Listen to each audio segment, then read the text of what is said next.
మీద పెడుతున్నటువంటి కేసులు నిజంగా చెప్పాలంటే హైదరాబాద్ నగరాన్ని అన్ని రంగంలో ఈ 10 ఏళ్ల తెలంగాణ రాష్ట్రం ఏర్పడిన తర్వాత హైదరాబాద్ని పెద్ద ఎత్తుగా ఇతర దేశంలో ప్రపంచాన్నే ఒక పేరు తెచ్చే విధంగా కేటీఆర్ గారు చేసినటువంటి కృషి మరవలేనటువంటిది.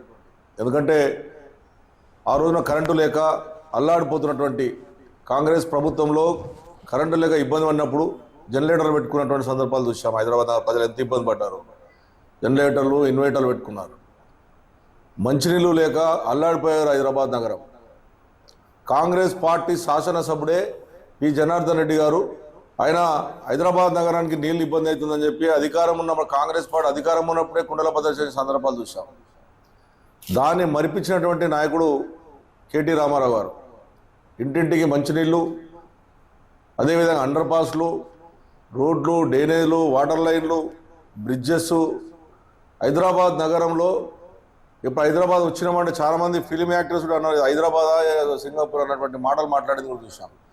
అంత పెద్ద ఎత్తుగా హైదరాబాద్ని డెవలప్ చేస్తే ఈ రోజున ఒక రేసు అది నేషనల్లోనే ఏ రాష్ట్రంలో చేరినటువంటి ఆ రేసు తీసుకొచ్చి హైదరాబాద్ నగర్ బ్యాండ్ పెంచాలి, భారతదేశాన్ని ఇతర దేశాలకు కూడా ఒక బ్యాండ్గా ఉండాలన్నటువంటి ఆలోచనతో ఆ రోజు కేటీ రామారావు గారు తీసుకొచ్చి దాన్ని ఒక ప్రపంచ స్థాయిలో గుర్తింపు చేశాడు. ఎంతోమంది ముఖ్యమంత్రులు ట్రై చేసినప్పుడు కూడా సాధించలేదు.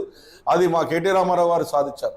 దాన్ని వంకబెట్టుకొని రింగు రోడ్డు వంకబెట్టుకొని ఏదో రకంగా ఇబ్బంది పెట్టాలి, కేసీఆర్ గారి ఫ్యామిలీని ఇబ్బంది పెట్టి లోపల పంపాలన్నటువంటి ప్రభుత్వం ఆలోచన తప్ప అంతకన్నా లేదు.